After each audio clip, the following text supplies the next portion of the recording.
Bagamat safe at nakalabas na nga ngayon ng ospital si Kim Chiu, usap-usapan naman sa social media ang di umano'y pagbabantay ni Paolo Avellino kay Kim Chiu matapos itong maaksidente habang nag-e-ensayo para sa Magpasikat Challenge ng It's Showtime. Ayon sa mga balita, nasaktan si Kimi sa isang eksena ng kanyang rehearsal dahilan para siya ay agad na isugod sa ospital.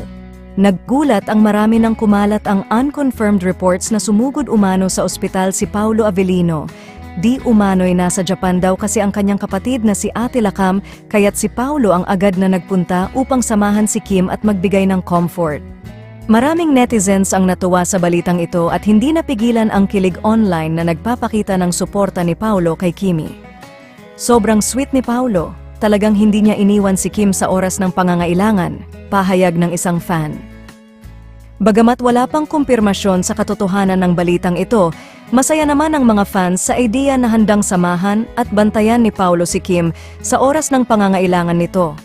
Samantala, marami ang umaasa na magbibigay ng update si Kimi tungkol sa kanyang kalagayan, pati na rin kung absent ba siya sa kanilang shooting para sa upcoming Kim Pao movie.